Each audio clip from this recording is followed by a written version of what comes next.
का ये देख लेना भाई पे कोई पेटेंट का तो करोड़ भाई रुपए माइंड ब्लो, मुझे तो पता ही नहीं था यार, ये सबसे एकदम पीक था कॉन्वर्सेशन मेरा।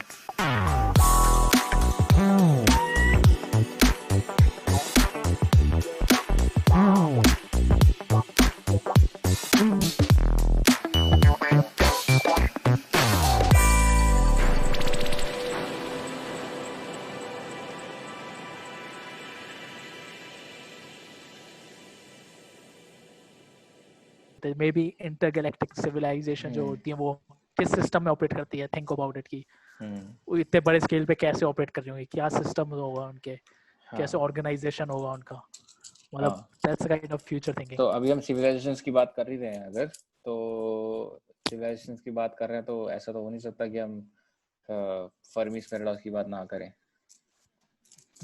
फर्मीज paradox, Kardashev scale, basically what is Fermi's paradox?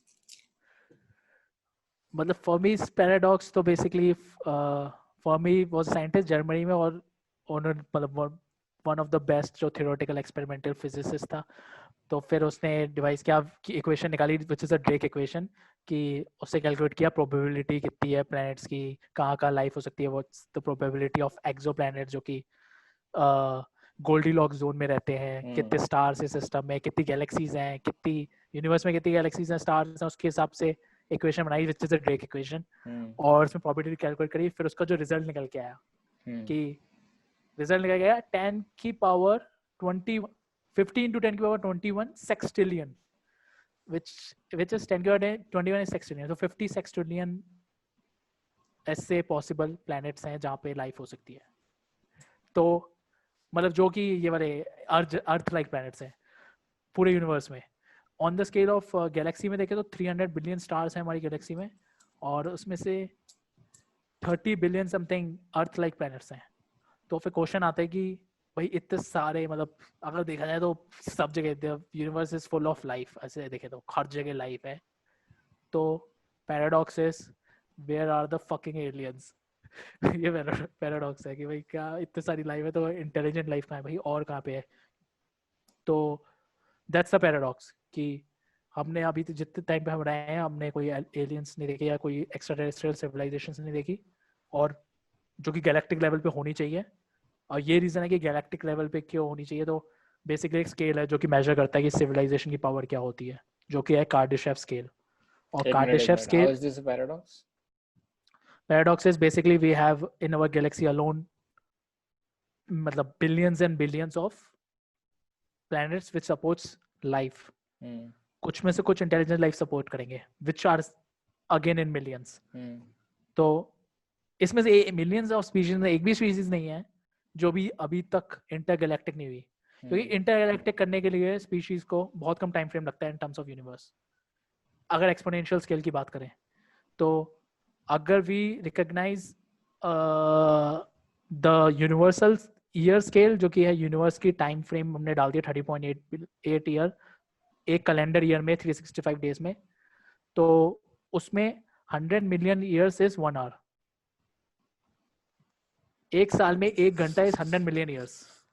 हम्म। तो उस स्केल पे अगर कोई सिविलाइजेशन एग्जिस्ट करती थी जो कि कुछ सेकंड्स पहले ही अकर हुई होगी, मतलब कुछ सेकंड्स से हमारी सिविलाइजेशन अकर हुई है, लेकिन कुछ के अगर कोई ऐसी सिविलाइजेशन है जो मान लो मिनट्स पहले आ गई, 5 मिनट पहले आ गई, तो एक्सपोनेंशियल ग्रोथ से वो should have been intergalactic. There is no doubt it should have been intergalactic hmm. Species अगर वो एक्सपोनेंशियली ग्रो करती रहती, क्योंकि एक्सपोनेंशियल ग्रो करने का बेसिकली मतलब है आपको एनर्जी रिक्वायरमेंट्स आपकी बढ़ती जा रही है। तो जब आपकी एनर्जी रिक्वायरमेंट्स बढ़ती जाती है you need to explore to other places hmm. Because each planet has its own finite resources. तो फर्मी पैराडॉक्स बेसिकली आया कि बाकी सिविलाइजेशन कहाँ है अगर हम, क्योंकि हम जिस स्केल में है उस टाइम पर इतनी सारी पहले ही से गैलेक्सीज स्टार्स प्लैनेट्स बन चुके हैं और बहुत टाइम से एक्सिस्टेंस में फ्रॉम मिलियंस ऑफ ईयर्स। ऐसे तो बहुत ही कम प्रोबेबिलिटी है कि हम we are the first civilisation in our galaxy, जो कि वन ऑफ द रीजन है फर्मी पैराडॉक्स का हो सकता है वो हम पहली सिविलाइजेशन है। हाँ, जो एक वन ऑफ द हाइपोथेसिस है ये। तो बहुत हाइपोथेसिस है, मतलब उसमें काउंट नहीं है उसका, इतनी सारी हाइपोथेसिस है। क्योंकि और हाइपोथेसिस 3 कैटेगरी में बैठती है हम्म। कि there are only three reasons, there are three possibilities कि क्या हो सकता है. The aliens doesn't exist, we are alone, ये हो सकती है. The aliens exist, extraterrestrial exist, और हम उनसे कांटेक्ट नहीं कर पाए. The aliens extraterrestrial already exist, और हम उनसे कांटेक्ट कर चुके हैं, या फिर वो हमें ऑब्जर्व कर रही हैं बेसिकली. ठीक है, दे नो अबाउट अस बट हमें नहीं पता उनके बारे में. ये भी उसमें आ सकता है. There are only three possibilities, यही हो सकती है, और कोई पॉसिबिलिटी हो ही नहीं सकती. तो मतलब कार्डाशेव स्केल की बात करें तो कार्डाशेव स्केल में there are three types of civilisation. Type 1, type 2, type 3. Type 1 is जो कि अपनी प्लैनेटरी रिसोर्सेस पूरी की पूरी कंप्लीटली सारी एनर्जी फुलफिल कर लेती हैं अपने प्लैनेट की. तो हमारी प्लैनेट की सारी एनर्जी रिसोर्स हो गई सारी रिन्यूएबल. मान लूं मैं अगर रिन्यूएबल में मूव कर लेता हूँ मैं, और पूरी सन की जितनी भी पावर है सब एब्जॉर्ब कर लूँ, तो we become a type 1 civilisation, जो हम नहीं बने हैं. वी आर इन 0.6 समथिंग 0.7 उस स्केल पे पहुंचे हैं, 1 आउट ऑफ T1 से. तो वह T.5 0.6 ऐसे समथिंग है. T2 हो गई जो पूरे सोलर सिस्टम की, अपने एंटायर सोलर सिस्टम की, जिसको कहते हैं इंटरप्लैनेटरी स्पीशीज, जैसे मस्क, एलोन मस्क का विजन है, वो अपने सोलर सिस्टम की सारी एनर्जी रिक्वायरमेंट्स ले ले, कि सारे रिसोर्सेज ले दूसरे प्लैनेट्स के, वहाँ पे बना ले, वहाँ से रिसोर्सेज एक्सट्रैक्ट करना रहे. और एस्ट्रॉइड्स की करते हैं, जैसे वो देखा होगा Expanse. Expanse is the science fiction show जिसमें पूरा ये एग्जांपल है. They are a T2 type of civilisation. और T3 सिविलाइजेशन हो गई जो कि इंटरगैलेक्टिक हो, जो अपने पूरी गैलेक्सी को, सारे प्लैनेट्स को, सारे सन्स के रिसोर्स एक्सट्रैक्ट कर ले, मतलब वहाँ पे पहुंच जाए, वहाँ से रिसोर्स निकालने लगे. So that's the T3 types of civilisation, intergalactic. मतलब वो और भी जा सकते हैं हम, कि ऊपर भी जा सकते हैं. T3 तक ही पहुंचना बहुत बड़ी बात है. T3 होनी चाहिए सिविलाइजेशन इतने टाइम फ्रेम में, लेकिन नहीं है कोई, हमें दिखता नहीं है. तो इसके बहुत सारे रीजंस है कि फर्मी पैराडॉक्स हुआ, ये क्या है, इतनी सारी सिविलाइजेशन होनी चाहिए, एलियंस होने चाहिए.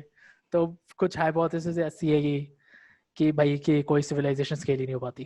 फिर देयर इज, इसको कहते हैं ग्रेट फिल्टर आर्ग्यूमेंट, कि इतने सारे हर्डल्स हैं रास्ते में कि चांस ही नहीं है कि एक स्पीशीज ऐसी हो जो कि भाई दूसरे प्लैनेट तक जा पाए.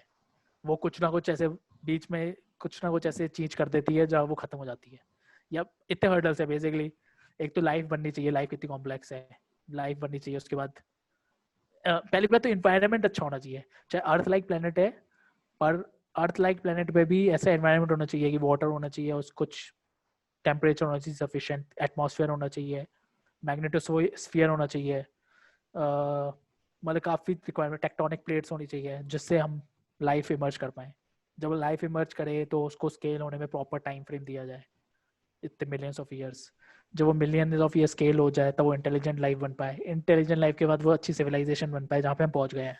और अच्छी सिविलाइजेशन के बाद जो बन पाए वो सेल्फ डिस्ट्रक्ट ना हो, वो एक्सिस्टेंशियल रिस्क पे ना जाए, वो स्केल कर जाए दूसरे प्लैनेट्स पे ऑर्गेनाइज करके जैसे भी. तो अगर वो नहीं करती तो that's a part of a great filter, कि इतने सारे हर्डल्स हैं जो कि फर्मी पैराडॉक्स कंसिडर नहीं करता, इक्वेशन में डालता, ड्रेक इक्वेशन में, और इसकी वजह से नहीं है. तो इट्स अ बात कि कोई भाई कोई ऐसे ETC कोई नहीं है, ऐसे एक्स्ट्रा सिविलाइजेशन कोई नहीं है, ऐसे कोई पहुंच नहीं पाती. दूसरा हमारा एक और हाइपोथेसिस जो बहुत पॉपुलर है वो है ज़ू हाइपोथेसिस, कि वो एग्जिस्ट करते हैं लेकिन दे हैव आइसोलेटेड अस, कि पूरा अपने सोलर सिस्टम के अराउंड या पूरा अर्थ के अराउंड एक नो एंटर जोन है. They have decided like intergalactic species या मल्टीपल स्पीशीज हैव डिसाइडेड कि we will give them time to evolve basically, क्योंकि अभी इस लेवल पे नहीं पहुंचे. वो इतने खतरनाक लेवल पे ऑपरेट करते हैं कि हमें उसका कोई कॉम्प्रिहेंड कर ही नहीं सकते हम उस पर, जैसे हम करते हैं किसी एनिमल को. इसलिए ज़ू हाइपोथेसिस का आया.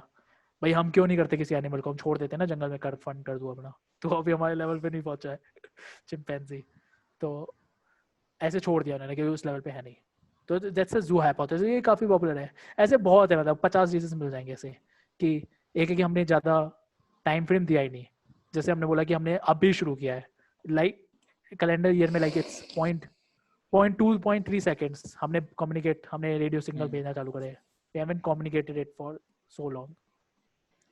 दूसरा है कि वो इतना दूर है, कोई भी स्पीशीज इतना लाइट स्केल पे डेवलप वो नहीं कर पाती, डेवलप इतनी टेक्नोलॉजी नहीं कर पाती. टेक्नोलॉजी होती है लेकिन सिर्फ आसपास सोलर सिस्टम पे है अपना, वही कर पाए उत्तर. ये भी एक रीजन है. काफी रीजन है। जो मेरे को सबसे इंटरेस्टिंग लगता है, जो रीजन है जिसमें मैं बात करना चाहता हूँ, वो है कि भाई दे आर ऑलरेडी हियर। कि ऐसे नहीं है कि बकचोदी नहीं है कि वो नहीं आ सकते, ये सब ये फालतू है, क्योंकि इतना टाइम है, इतना स्केल है, इतनी जब एक्सपोनेंशियल टेक बन सकती है और वो खतरनाक टेक बन सकती है, एंड वी डोंट नो क्या कहते हैं the reality of things, the reality of physics और ऑब्जर्वेबल यूनिवर्स, तो इतनी खतरनाक टेक्नोलॉजी होती है जो हमारे लिए मैजिक होगी बेसिकली। तो उतना उनको स्केल मिल चुका है स्पीशीज को, इतने स्केल पे वो जा चुकी हैं, और maybe they are part of that, कि इतने स्केल पे ऑपरेट करती है कि दे are plainly like invisible to us, कि इतने स्केल पे ऑपरेट करती है, दे आर इनविजिबल, कि दिखता ही नहीं अपन को। तो कभी कभी दिखता है, जैसे हम देख कभी कभी दिखता है भाई यूएफओस दिखते हैं, वो यूएफओ वही आने वाला था मैं, एलियंस तो यूएफओलॉजी तो मतलब फर्मी पैराडॉक्स का ऑब्वियसली फर्स्ट पार्ट मांगती है। They already exist, we know about them, they know about them, there can be some arguments about कि कौन किसको पता है किसको नहीं पता है। लेकिन मेन पॉइंट है कि जो कि यूएफओस दिखते हैं अपन को, बहुत लोग स्केप्टिक हैं उसके, भाई यूएफओस होते नहीं है, वो कभी ये फालतू है, ये साइकोलॉजिकल है, ये स्टोरी से ओरिजिनेट हुआ, जो कि ऐसे कहते हैं जो स्केप्टिक्स है वो कहते हैं स्टोरी से ओरिजिनेट हुआ, कि 1910 में नॉवल थी जिसमें सबसे पहला डिस्क्रिप्शन था फ्लाइंग सॉसर का, it was a science fiction, वहां से टर्म पॉप कल्चर में घुस गया और फिर पॉपुलराइज हो गया, क्या कहते हैं, फिर सबसे ज्यादा पॉपुलराइज तब भी हुआ जबकि रॉसवेल का क्रैश हुआ। तो रॉसवेल का जब क्रैश हुआ तो अगले दिन न्यूज़पेपर ने क्या कहते हैं न्यूज़पेपर वालों ने छापा अगले दिन कि फ्लाइंग सॉसर क्रैश्ड इन न्यू मैक्सिको डेजर्ट, ऐसे करके डाला, पूरा हेडलाइन थी वो। फिर वो भाई मिलिट्री वालों ने बोला कि नहीं भाई फ्लाइंग सॉसर नहीं था, it was a balloon, it was a military balloon. तो वहां से कॉन्स्पिरेसी एक्सप्लोड हो गई एक तरीके से, क्योंकि ऐसे कहते हैं it was a cover up, कि उन्होंने बोला कि भाई फ्लाइंग सॉसर क्रैश नहीं हुआ था, इट वाज अ बैलून। और वहां से जितने भी कॉन्स्पिरेसी यूएफओलॉजी वाले फील्ड ही तभी इमर्ज हुई, कि लोग चालू हो गया। फिर धीरे धीरे थोड़े ईयर्स आफ्टर ईयर्स ऐसे वो आते रहते हैं, क्या कहते हैं, इवेंट्स होते रहते हैं, लोग आते रहते हैं एविडेंस लेके, लोगों ने फोटो देखी, लोगों ने कुछ देखा, there are lot of evidence, if you go online it's lot of evidence, and it's going for years, it has been going for years, कि इतने सारे एविडेंस है कि लोग आते रहते हैं, they have seen objects from different shape, they have seen triangles, they have seen sphericals, they have seen tic tacs, they have seen spheres, और फ्लाइंग सॉसर तो है सबसे पॉपुलर ही जो कि है। और थ्रू आउट ईयर से अब जाके मतलब ऐसा है मॉडर्न डे में कि हर कोई मानता है, मतलब हर कोई को अगर किसी को बता दो कि भाई टर्म क्या है, ईटीज क्या है, एलियंस क्या है, यूएफओस क्या है, सबको पता है भाई, सबको पता है, मतलब पॉप कल्चर तो हर कोई नहीं है लेकिन मानता है, मतलब कि इन टर्म्स ऑफ वो किसी के लिए न्यू कॉन्सेप्ट नहीं है वो, ये कि ऐसे मैंने बताया वो शॉक हो गया, ये ऐसा भी होता है, और ग्रे कलर के बंदे, ग्रीन कलर के बंदे एग्जिस्ट करते हैं, सबको पता है, सारी कंट्रीज में फिल्म बन चुकी है कि सारी, चाहे यहाँ पे इंडिया में कोई मिल गया थी तो वी नो कि एलियंस है, और किसी को हर कुछ मूवीज में अच्छा दिखाया है, कुछ मूवीज में बेकार दिखाया है, तो it's all part of pop culture.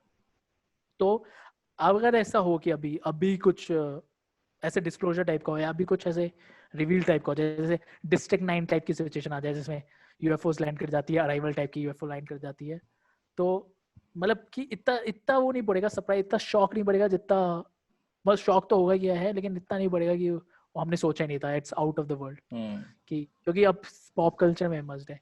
इसलिए मुझे लगता है कि अगर एग्जिस्ट करती है तो this is a definitely a good time कि ऐसे डिस्क्लोजर करने का, कि मैं इस आर्गुमेंट में हूँ। हाँ, तो इसका रीजन दिया गया था कि मतलब जो भी कॉन्स्पिरेसी में बिलीव करो कि evidence, there has been lot of photographs taken over the years and I have seen most of them, कि बहुत कुछ हॉक्सेस भी हैं, कुछ डिसइंफॉर्मेशन भी है, लेकिन जो भी है, आप यूएफओस को यूएफओस लिए बोलते हैं क्योंकि वो पता नहीं है क्या चीज़ है, बेसिकली अनआइडेंटिफाइड है।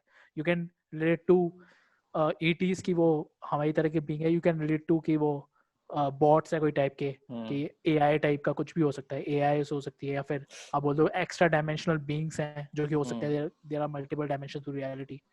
तो there is some phenomena we don't understand and we see a lot of them, thousands of reports throughout the year encounters। कुछ उसमें से गलत होती है, कुछ उसमें होती है सोलर वो फ्लाइट्स हो गई, या फिर जो या बैलून्स हो गए, या फिर कुछ हो गए, वीडियो फेक होता है, अलग से किया होता है, वीडियो फेक्स होता है, वीडियो फेक होता है, लेकिन इसका मतलब नहीं 100%। ये तो जो बंदा कहता है 100% है वो भी गलत है, और जो कहता है कि 100% एग्जिस्ट करता है वो भी गलत है। It's somewhere in the middle कि कुछ कुछ तो है, वी डोंट नो अबाउट। तो रिसेंटली क्या हुआ, मतलब this is the good time to be alive, कि अभी रिसेंटली यही हुआ कि इतने साल से हम देखते आ रहे थे, कोई कुछ बोलता नहीं था। There were president after president जो कि आते थे यूएस में बेसिकली और बोलते थे कि I will go and reveal the UFO. जैसे जिमी कार्टर था, निक्सन था, ऑइजनहावर था, तो ये सब बोलते थे कि हम रिवील कर देंगे। लेकिन जब वो प्रेसिडेंट जब बनते थे तो दे totally give up on the idea, कोई बोलते नहीं थे वो। तो मे बी रीजन ये था कि ये भी बोल सकते थे भाई कुछ एग्जिस्ट नहीं कर सकता, ऐसे कभी बोला ही नहीं उन्होंने, कुछ एग्जिस्ट नहीं करता था भाई। बोलते थे कि हम बता नहीं सकते इसके बारे में, ऐसे ही बोलते थे, कोई ऐसा आर्ग्यूमेंट नहीं देते थे। तो अब वो जो सिस्टम वो चेंज होने लगा है। ये थ्रू आउट द ईयर देखा है, अब they are more open, intelligence agencies are more open, जैसे सीआईए हो गई, एफबीआई हो गई, या दूसरी गवर्नमेंट हो गई जैसे इंटरपोल हो गई, ब्रिटिश इंटेलिजेंस एजेंसी हो गई, they are more open. France की इंटेलिजेंस एजेंसी हो गई, ऑस्ट्रेलिया, they have started क्या कहते हैं declassifying all the documents. तो बेसिकली डॉक्यूमेंट्स में उनके इंटरनली देखा गया कि जो मिलिट्री वाले हैं, क्योंकि they fly a lot of thing, they operate in such parts of the world, वो कंटिन्यूसली ऐसी चीजें देखते रहते हैं। तो जब वो डिक्लासिफाई करते हैं डॉक्यूमेंट्स, तो उसमें लिखा होता है उन्होंने भी कोई चीज देखी। तो एक मिलिट्री ऑफिशियल जो कि गवर्नमेंट के लिए काम करता है, जो कि एक्सपर्ट है उस चीज को, वो बोले, और एक कोई ये बंदा बोले ओ भाई मैंने कल यूएफओ देखी थी आसमान में, उसमें बहुत फर्क हो जाता है। और प्रॉब्लम ये की थी, पहले जो मिलिट्री भी देखती थी उसको अंदर ही रखते थे, they didn't want to give out to the public. अब बहुत ऐसे ओपन टाइप का हो गया कि they revealing it to public. तो रिसेंटली अभी यही हुआ कि जो 2002 2007 और अभी रिसेंटली जो नेवी के फुटेज थे वो बहुत टाइम से थे इंटरनेट पे। पहले लोग कहते थे कुछ फेक है, कुछ कहते थे गलत है, लेकिन वो फुटेज, जैसे आप फुटेज चला सकते हो ऐसे, कोई अगर चलाना चाहो तो इसमें आवाज आ जाएगी, साउंड आ जाएगी, साउंड मोस्ट प्रोबेबली आ जाएगी। रुको जैसे आप यूट्यूब पे सर्च करो निमिट्स इनकाउंटर्स, तो बेसिकली मिलिट्री जो नेवी है, यूएस की नेवी ने, उन्होंने कैप्चर कर दिया बहुत टाइम पहले, 2002 में यूएफओ कैप्चर किया। There were 3 videos, go fast, they are called go fast, Nimitz and gimbal, NIMITZ encounter.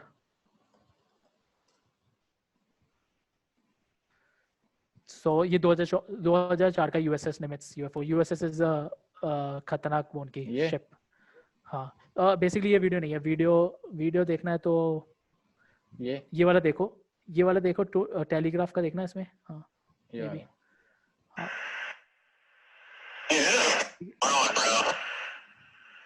There's a whole fleet of them. Look on the ASA.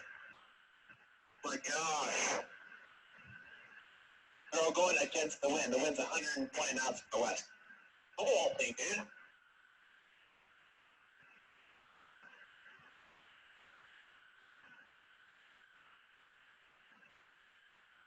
That's not our LNS though, is it? It's not. It is the LNS, dude. Well, if there's a thing, it's rotating. ठीक है, pause करो, वो देख सकते हैं। तो आपने देखे ये वीडियो पहले? शायद मैंने वीडियो देखे? एक देखा। तो बेसिकली यही हुआ था कि ये अपना इनको रडार में हिट मिलता है, यूएसएस प्रिंसटन में होते हैं जो कि खतरनाक उनकी फ्लैगशिप शिप है, जहाँ से आप तुरंत ही टेक ऑफ कर सकते हो जेट्स अपने। उनको रडार में हिट मिलता है, बोलते हैं कि चलो जाके देखते हैं। जब वो जाते हैं तो उनका रडार लॉक करता है, इस पे रडार डिटेक्ट करता है और basically infrared camera lock in करता है इस सिस्टम पे, जो कि एक ऑब्जेक्ट है जिसका शेप बताते हैं टिक टैक है, टिक टैक शेप। तो और वो इस ऐसे कांस्टेंट इतनी वेलोसिटी से जा रहा होता है और इन फ्लाइट बिटवीन में रोटेट कर जाता है, जो कि इंस्टेंटली ऐसे रोटेट करना इम्पॉसिबल है जैसे वो रोटेट करता है, और उसी स्पीड से, कुछ चेंज नहीं हुआ स्पीड पे। और फिर जब वीडियो के एंड में देखोगे फास्ट 1 सेकंड में निकल जाता है, इतनी इंस्टेंट, मतलब खतरनाक एक्सेलरेशन जैसे पॉसिबल ही नहीं है। तो 2004 में ये रिकॉर्ड किया, फिर गो फास्ट एक और रिकॉर्ड किया, और निम्बल एक और रिकॉर्ड किया। तो 3 फुटेज न्यूयॉर्क टाइम ने 2018 में लीक करे, 2017 पता नहीं कब। गो फास्ट सर्च करना, गो फास्ट यूएफओ। सो ये एक और फुटेज है, ये 2015 का इंसिडेंट है, सेम नेवी का। Third of 3 US military videos. तो दूसरा वाला बचा एक और। आगे बढ़ा दो, आगे बढ़ा दो। ये वही वाला है ना? नहीं, ये अलग है।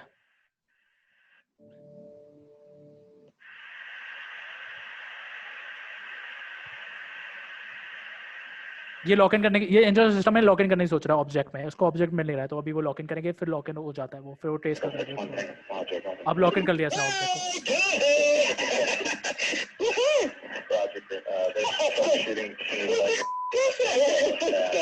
You got moving target? No, I took an auto card. Oh, okay. Oh my gosh, dude. Wow. That's right.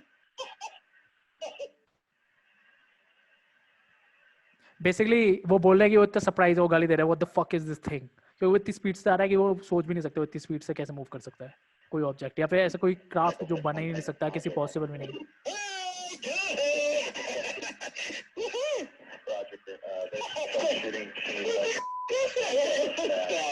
You got moving target? No, I took an auto card. Oh, okay. Oh my gosh, dude. Wow. That's right. तो मतलब ये जैसे कि US का release है, ऐसे Brazil की military खुद रिलीज कर चुकी है अपने, ठीक, अर्जेंटीना की मिलिट्री के खुद फुटेजेस हैं, ब्रिटेन की मिलिट्री के खुद फुटेजेस हैं। तो जब तक प्रॉब्लम ये है कि कोई फुटेज को रियल नहीं मानता जब तक एज ए गवर्नमेंट सामने नहीं आती बोलने के लिए कि भाई ये असली है, वो बोलेंगे फेक है, होक्स है।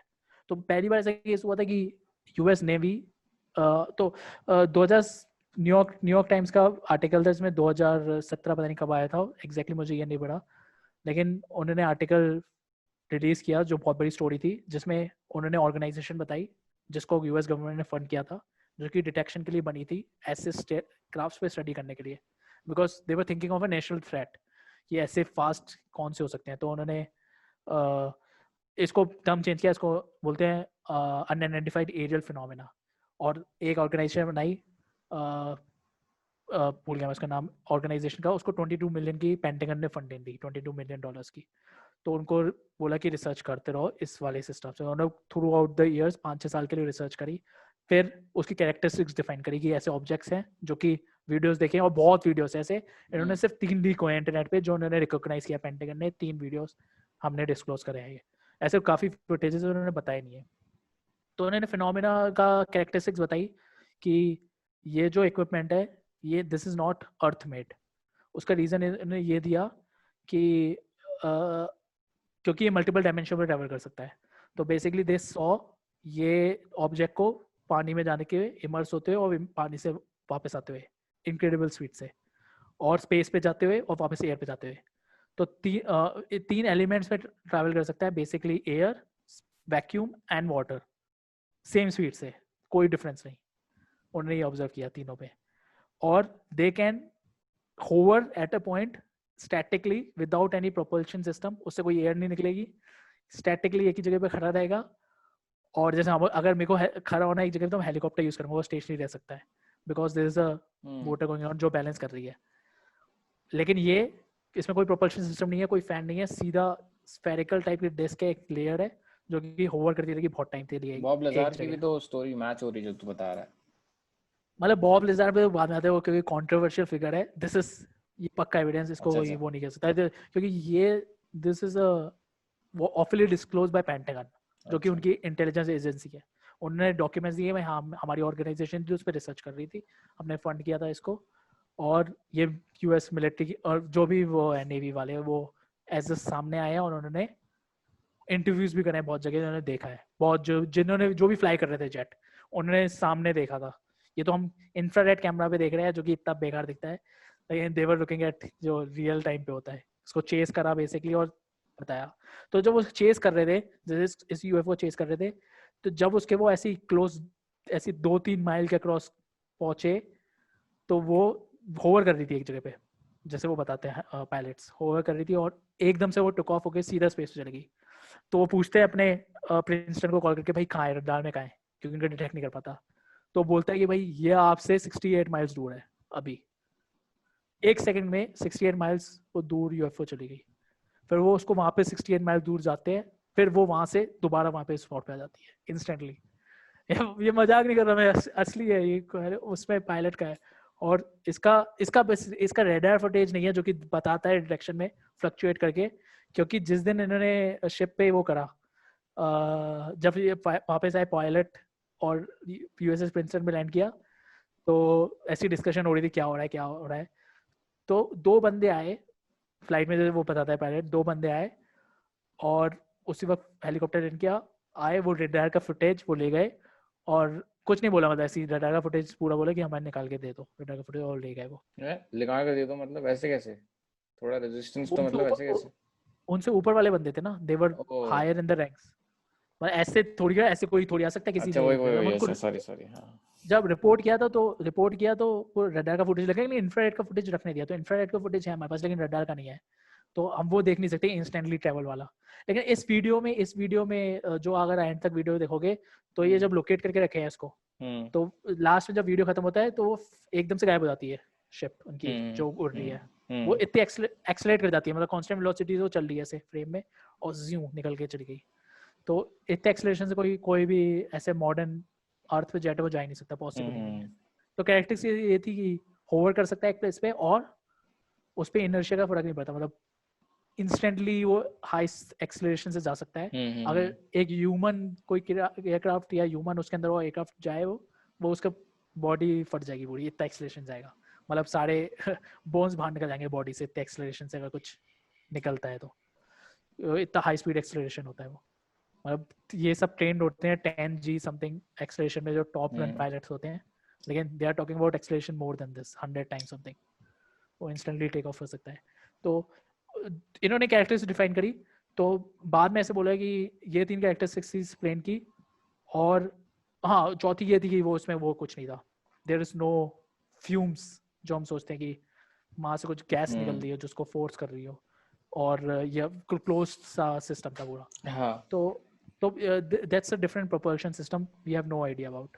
तो मैं इसके बारे में सोचता रहता हूँ कि 17th सेंचुरी में अगर हमने फॉसिल फ्यूल डिस्कवर नहीं किया होता तो क्या और तरीका होता ऐसे सिस्टम बनाने का। मतलब ऐसे हो सकता है ना किसी प्लेनेट पे भाई फॉसिल फ्यूल ही ना हो सकता है वो तो थैंक गॉड उसकी वजह से भाई हाइड्रो इतने सारे प्लांट्स से जो डिकम्पोज हुए, सालों तक सनलाइट पड़ी उसमें, अंडर सी जो बैक्टीरिया थे वो ड्रॉप कर गए।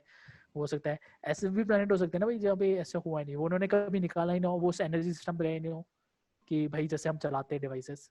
मतलब this is more related to magnetism than to ये एंड वाले जो हमारे gravity. General magnetism and gravity than to जो हमारा प्रोपल्शन सिस्टम है जो कि सिंपल न्यूटन सिंपल लॉ पे है, फोर्स ऑफ एक्सेलरेशन जो इक्वल एंड अपोजिट फोर्स। तो ये मैं सोचता हूँ कि ऐसा दूसरा भी जो जिस पे हमने ज्यादा रिसर्च करी नहीं, मतलब इस पे मैग्नेटिज्म पे और इस पे, तो अब पूरा हमारा इकोनॉमी इस पे डिपेंड है, तो हम इस पे इसको इनोवेट करते रहते हैं।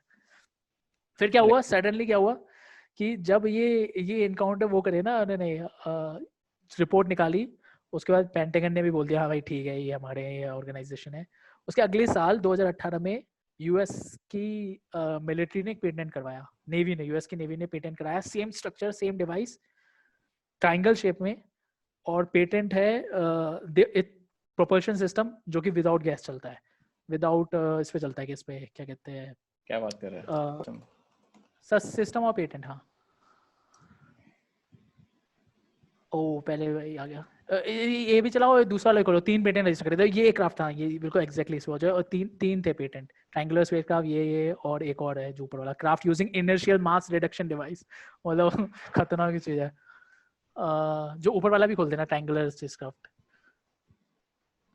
ये खेल खोल लिया मैंने, ये देखते हैं पहले ये वाला। हाँ तो 2006 में application file by US secretary of navy. ठीक है, आपको कुछ समझ में नहीं आएगा अगर डिस्क्रिप्शन पढ़ने बैठोगे, पता नहीं चलेगा वो कैसे करते हैं।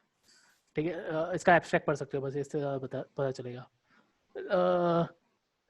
हाँ तो एक थ्योरी ये कहते हैं, मतलब ये इट्स अ पोटेंशियल हाइपोथेसिस कि एक वो है क्या कहते हैं, यूएस की कोई इंटेलिजेंस एजेंसी है, कोई ऐसी एजेंसी है जो कि इस पे रिसर्च करती है और दे वर टेस्टिंग इट। अच्छा ऐसे कह सकते हैं, ये एक है, लेकिन जो भी मेरे को यही समझ में नहीं आता कि अपनी ऑर्गेनाइजेशन में पैसे इन्वेस्ट करेगी 22 मिलियन टेस्ट करने के लिए, जो ऐसा फिनोमेना है जो कि पूरी गवर्नमेंट की इंटेलिजेंस एजेंसी को नहीं पता है। मतलब अजीब सा साउंड करता है। हो सकता है ऐसे अगर हम इसमें बहुत ज्यादा डेप्थ चले जाए कॉन्स्पिरेसी में, सीक्रेट एजेंसीज या सीक्रेट सोसाइटी जैसे, वो मैं उसमें मानता नहीं हूँ, लेकिन एक हाइपोथेसिस ये है। ये तो यार ये कैसे, ये तो मतलब वो नहीं हो गया आप मतलब मतलब बिना थ्योरी के आपने सीधा यही बना दिया भाई सीधा। अब वो नहीं, होता है ना कि पेटेंट रजिस्टर्ड ऐसे ही होते हैं सारे पेटेंट। अगर मेरे पास कोई आइडिया है इन्वेंशन तो मैं पेटेंट रजिस्टर कर सकता हूँ। इसलिए कुछ पेटेंट रिजेक्ट हो जाते हैं, लेकिन ये आप जिसके बारे में बात कर रहे हो ये यूएस नेवी है, और पेटेंट कौन करता है?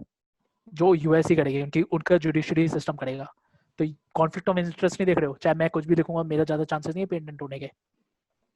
लेकिन तो इसमें इन्होंने शिट मतलब इसमें इन्होंने पूरा ऐसा है व्हाइट बॉक्स टाइप है कि हाँ ऐसा है, this is all the physics of it, ऐसा तो नहीं होगा ना।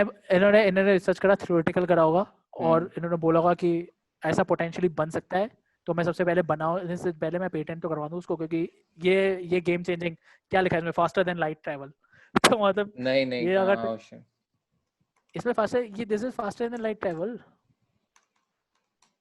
Oh, faster than light speed. The discussion means the तो term मतलब superluminal, which by conventional dictionary means sphere is in question में possibility faster than कुछ भी है।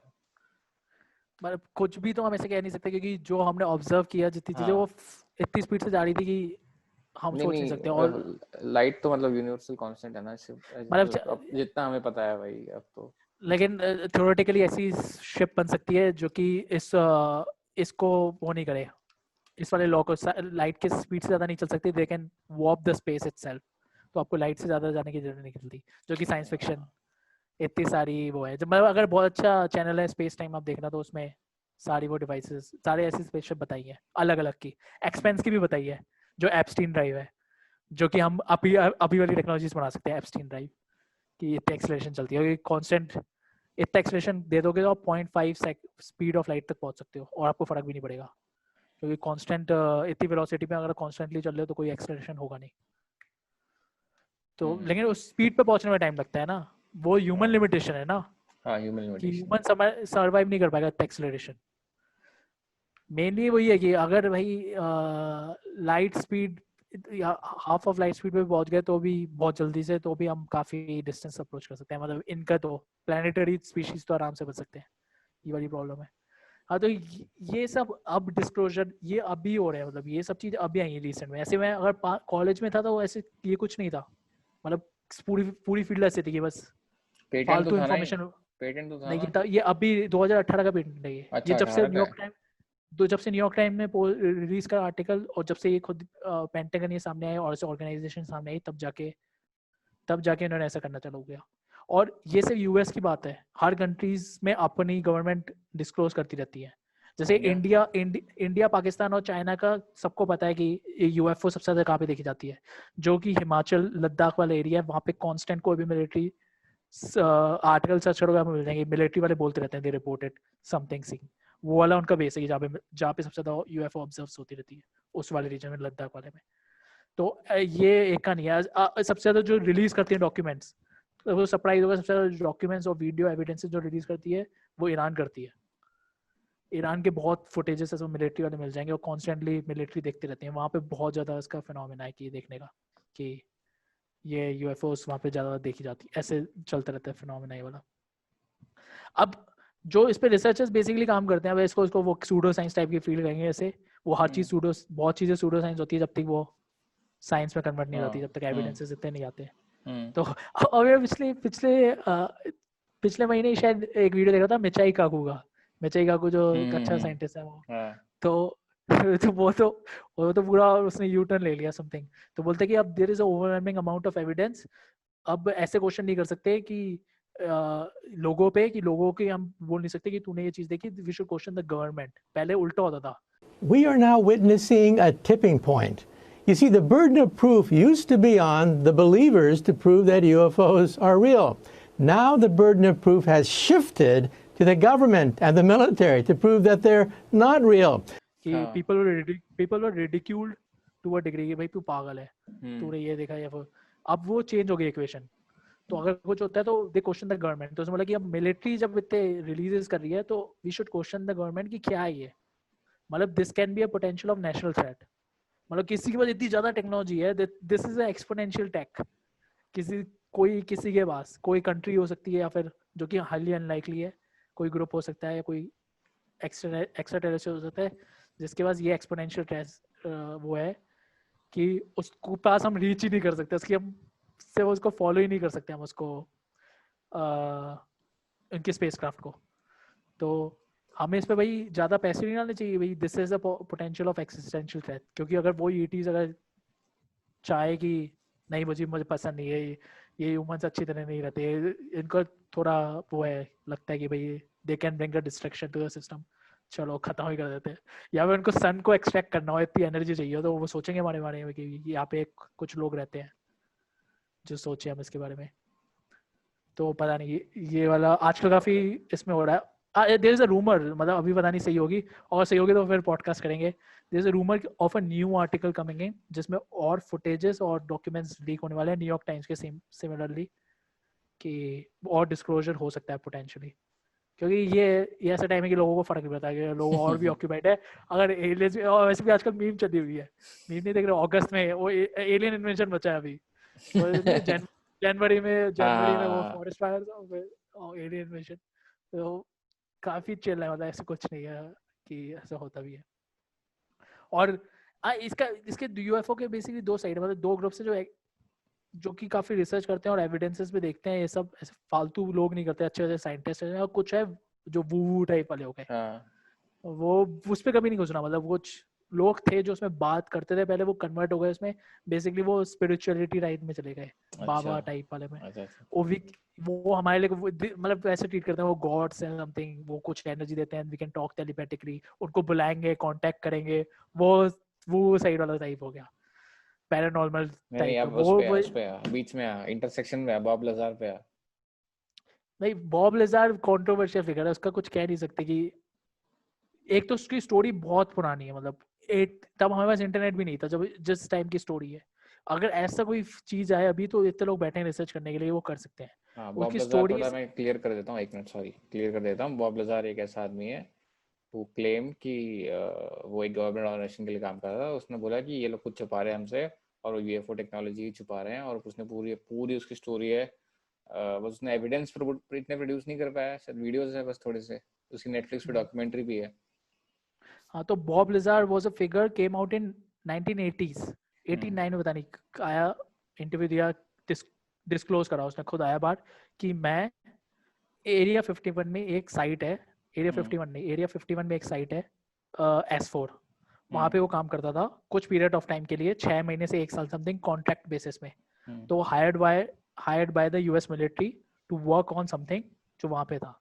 और अलेजिडली वो ये कहता है कि जिस सिस्टम में वो काम करता था वो it was a crash USO alien spacecraft, spherical से, और उस हाँ, पे वो काम करता था। और जो उसने तो वो, बताया ना, जो उसने बताया और तूने जो भी बताया सारा कुछ, सॉसर, हाँ, नो प्रोपल्शन, उसने एकदम सेम बताया।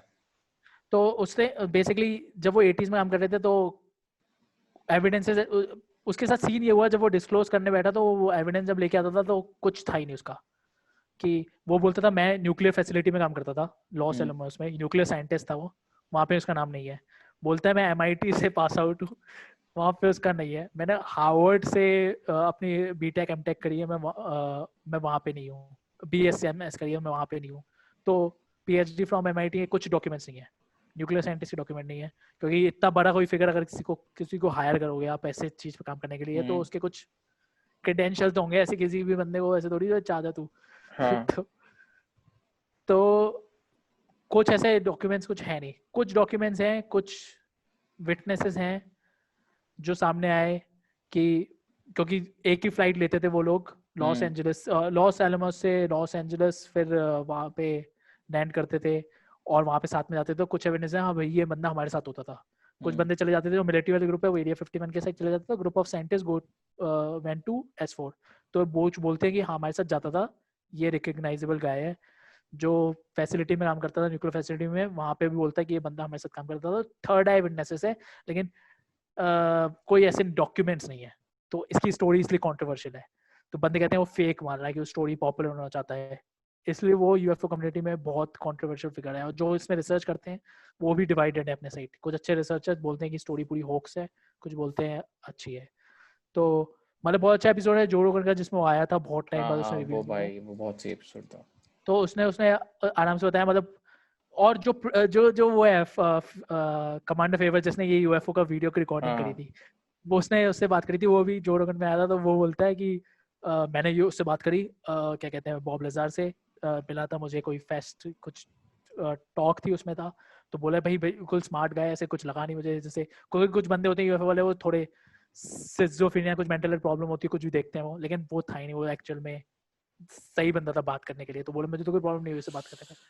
तो बंदा सही है, कॉन्ट्रोवर्शियल स्टोरी है, लेकिन उसने जो बताया उस टाइम पे कि वो बहुत टाइम तक काम करते रहते थे, यूएस मिलिट्री वाले नए साइंटिस्ट को बुलाते थे, उसको कोई रिवर्स इंजीनियर नहीं कर पाता था स्पेसक्राफ्ट को, क्योंकि स्पेसक्राफ्ट की डिजाइन जब क्रैश हुई थी उसको बताते थे इट वाज, कोई इसमें कंपोनेंट्स पार्ट नहीं थे, it was not assembled, it was as it is, जैसे बनी है कि एक एक चीज प्रिंटेड है टाइप की।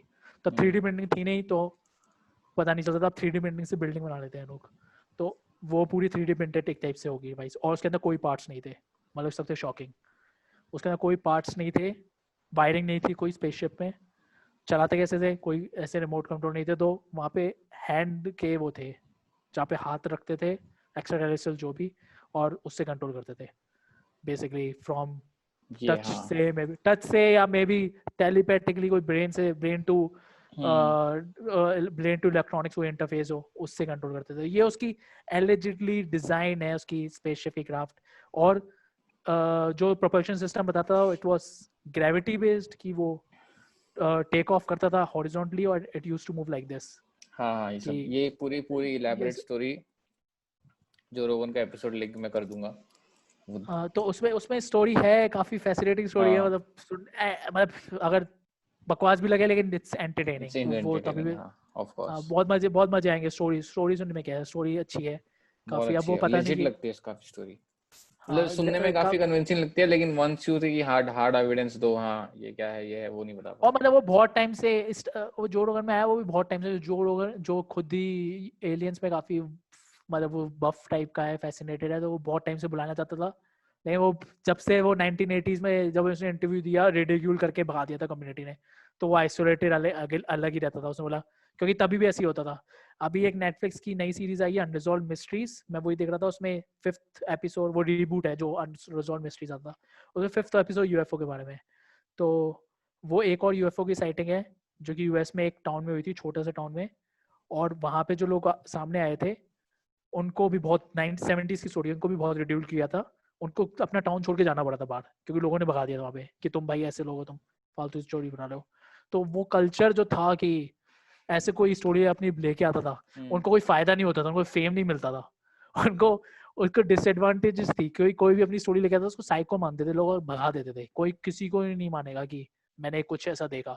अगर मैं ऐसे बोलूँ कि मैंने भूत देखा और मैं सबको पब्लिकली जाके बताऊं और ऐसी स्टोरीज बताऊं अपनी, मेरे को कोई पागल मेंटल हेल्थ प्रॉब्लम बोलेगा ना मुझे, ठीक। लेकिन तो ये वाला कल्चर यूएफओ में बेसिकली एलियंस वाले में चेंज हो गया, क्योंकि अब इंटरनेट है और इंटरनेट पे इतना एविडेंस है, रेडिट पे इतनी ओपन कम्युनिटी है कि मैं वहाँ पे फुटेज डालता हूँ और नीचे डिस्क्रिप्शन में बंदे उसके एनालिसिस करते हैं वीडियो पे, फ्रेम फोक्स तो नहीं है, फ्रेम रेट के हिसाब से देखेंगे और बताएंगे कि अच्छा ये वाटर बैलून हो, एयर बैलून हो सकता है, हॉट एयर बैलून, या फिर सैटेलाइट हो सकती है, या कुछ और हो सकता है ये।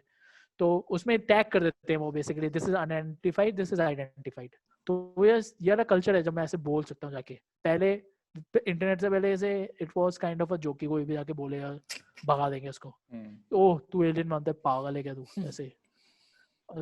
तो ये भी उसकी भी प्रॉब्लम है, लोग जिस पॉइंट ऑफ व्यू से लोग बोल रहे होते हैं उसको वो डिस्करेज करते हैं। तो वो जैसे जैसे वो वाला और फिनोमेना टाइप को बढ़ता जाता है, पता नहीं, ये अलग टाइप टॉपिक ऑफ डिस्कशन है।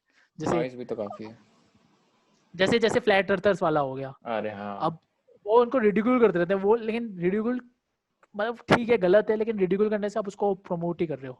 दे will go into their own echo chambers और वहां पे वो अपनी कम्युनिटी थ्राइव करेंगे, इंस्टेड ऑफ टीचिंग देम कि भाई ये एविडेंसेस प्रूव करने के लिए। वो तो बिल्कुल गलत है, इट्स नॉट अ सॉल्यूशन। और काफी जोक्स भी बनते हैं, वो तो अलग ही चीज है। हाँ, लेकिन लेकिन इसमें काफी रेडिट का काफी, और इस पे रेडिट पे काफी सबरेड्स हैं, और अब मेन स्ट्रीम मीडिया ने भी टॉपिक्स उठाना शुरू करे हैं। लाइक रिवाइव हो रहा है पूरा ये, दे आर हाँ, पिकिंग अप ओल्ड स्टोरीज वो और एविडेंस उसको दिखा रहे निकाला ना उन्हें अभी। हैं। काफी अच्छे चैनल्स, क्योंकि मेन स्ट्रीम मीडिया अच्छी अच्छी खासी प्रोड्यूस करती है और रिसर्च भी अच्छा करते हैं, तो वो अच्छी तरह दिखाते हैं इस टॉपिक को। इससे पहले एज अ हॉबीज कोई भी फुटेज ऐसे समथिंग डाल रहा होता था, वो बकवास है। सही है। तो इसमें ये रिवाइविंग सब्जेक्ट है, इसमें अच्छा चल रहा है। और वैसे ये काइंड ऑफ रैबिट होल भी है कि ऐसे इसमें आप बहुत डीप नहीं जाना चाहोगे, कैजुअल तरीके नॉइस के भी तो सही है। बहुत है, नॉइस भी तो काफी है। नॉइस भी बहुत है, आप इसमें डीप इसलिए नहीं जाना चाहोगे क्योंकि इससे पहले बहुत प्रोमिसेस हो चुकी है डिस्क्लोजर्स की, कि भाई हाँ अब आ जाएगा, इस साल आएगा, इस साल होगा, और हुआ नहीं है। मतलब 2001 में भी शुरू हुआ था फिनोमेना, जब एक बंदा था स्टीवन ग्रीयर, वो था मेन फिगर, कि जो उसका मोटिव था डिस्क्लोजर करने का, पूरा ऑब्जेक्टिव यही था। दे formed a group with ex military, x intelligence, x CIA सब कुछ, और उन्होंने बोला कि इसको डिस्क्लोज करेंगे। लेकिन वो ट्रांजिशन हो गया 2015 के बाद वो साइड में, तो वो फेलियर हो गया पूरा, वो कुछ कर भी नहीं पाए। मतलब थोड़ा बहुत डिस्क्लोजर किया लेकिन नहीं किया है, तो उस साइड में आप नहीं घुसना चाहोगे, वो ज़्यादा सही रहेगा। रैबिट होल में आप ज़्यादा जाओ नहीं, लेकिन जस्ट एक्सेप्टिंग कि हाँ बस ऐसा हो सकता है, it's interesting entertaining kind of thing, hobby की तरह। मतलब वो देखते रहो, क्योंकि मैं सबरेडिट में देखता रहता हूँ वीडियो ऐसे ही। मैं मतलब हर महीने एंड में जाता हूँ, शॉर्ट बाय टॉप करता हूँ, बहुत अच्छे फुटेज मिलते हैं मुझे। भाई ये क्या चीज़ है, मतलब माइंड ब्लोन हो जाता है, कैसे करा ये। तो वो भी काफी सही है। ठीक है, ओके। कुछ मिस हो गया क्या, कुछ मिस कर दिया क्या? मिस तो नहीं किया हमने, काफी कुछ कवर कर दिया। और आई थिंक स्टोइसिज्म पे बात नहीं करी हमने। नेक्स्ट स्टोइसिज्म पे अच्छे से एक बार मूड बना के बात करनी है। Aliens is kind of entertaining, हाँ वो मतलब उसमें काफी अभी तो ऐसे पीक पे ले जाके ट्रैंक्विलिटी, सॉरी। हाँ, एलियंस का काफी अच्छा है कि एलियंस काफी पॉप कल्चर इंटरेस्टिंग अच्छा टॉपिक है, और इंटरेस्टिंग टू टॉक टू, किसी से भी बात कर लो वो, क्योंकि फैसिनेट है वो, भाई ऐसा स्पीशीज है, इतनी सारी चीजें हैं। मतलब मैं ऐसे सोचता हूँ, मैं ऐसे मेरे को शेक्सपियर का कोट याद आता है कि दे are more things in heavens and hell than are dreamed in your philosophy. तो मतलब वो बहुत खतरनाक कोट है कि भाई इतने सारे प्लैनेट्स हैं, उनका क्या कल्चर होगा, कैसे रहते होंगे, इतनी सारी लाइफ है, कितना सारा अननोन है, और कितना सारा पोटेंशियल है उनको रीच करने का, उनको समझने का। क्योंकि जितनी भी हिस्टोरिक हिस्ट्री है वो सिर्फ एक ही हमारी वो नहीं है, कार्ल सेकंड की ब्लू प्लैनेट वाली स्पीच, वो सब कुछ इस छोटे में हमें देखते हैं। तो कितना चीज हम we are missing out on lot of things. तो बंदे उस लेवल पे थिंक नहीं करते कि भाई क्या पोटेंशियल हो सकता है तो उसका। ठीक है, for now thank you everyone for watching and listening to Sagar thanks भाई, काफी एंटरटेनमेंट और इंसाइटफुल कॉन्वर्सेशन थी, मजा आया। yes. मैं तो मोस्टली सुन ही रहा था, क्या क्या बोले जा रहा है। और एक्चुअली गेम बी का सीन मेरे को देखना है अभी भी। गेम बी में क्या है, वो जो तूने बुक सजेस्ट की थी वो पढ़ूंगा मैं, लेकिन उसके कुछ रिव्यूज भी अच्छे नहीं है, तो मैं थोड़ा स्केप्टिकल था फिर भी, लेकिन फिर मैं देखता हूँ। मतलब कि और बेसिकली इस पे इसका भी लिंक्स ऐसे डिस्क्रिप्शन में डाल देंगे सारे, बिल्कुल बहुत सारे लिंक्स हैं जो कि हो सकते हैं पॉसिबल, जहाँ से इंफॉर्मेशन बंदा देख सकता है। और इसका भी यूएफओस का भी जहाँ से इंफॉर्मेशन देखते हो, इंटरेस्टिंग सोर्सेस है कि देख सकता है। जैसे ये पेटेंट का ये देख लेना, ये पेटेंट का तो भाई माइंड ब्लो, मुझे तो पता ही नहीं था यार, ये सबसे एकदम पीक था कॉन्वर्सेशन का, तो आइडिया ही नहीं था इस चीज का। तो उसके बाद बहुत डिस्कशन अभी फॉलो अप करना पड़ेगा मुझे, क्या पढ़ रहा है, लोगों ने क्या देखा, क्या रिएक्शन था, रेट पे क्या बात चल रही है, फिजिसिस्ट क्या बोल रहे इसके बारे में, जो रोन पे मिलिट्री वाले ने क्या बोला, ये पेटेंट हुआ क्या सीन है, शॉन कैरल क्या बोल रहा है इस चीज के बारे में। मतलब इस पे तो कुछ चीज ऐसी है जो मैं बात ही नहीं करी, जो कि ये थे कि भाई ये सिंपल एक जो हम सोचते हैं बहुत ही वो सिंपल वो यूएफओ है तो हमारी तरह की स्पीशीज होगी, क्योंकि इस पे तो मैं गया ही नहीं कॉन्वर्सेशन में, जो कि extra terrestrial extra dimensional hypothesis है। नहीं इस पे जाएंगे, रुक जा वेट अभी काफी लंबा हो गया है, थोड़ा सा ब्रेक लेते हैं ब्रो। हाँ मतलब वो करेंगे बाद में करेंगे, बाद में करेंगे, चलो ओके। अगर लाइक आएंगे वीडियो पे देखते हैं क्या होता है, लेकिन जो भी हो लाइक आना है, मेरे लिए तो काफी कुछ मतलब before this episode, after this episode, अपना ऐसा है कि I have to follow up on a lot of things now. ठीक है, for now, thank you.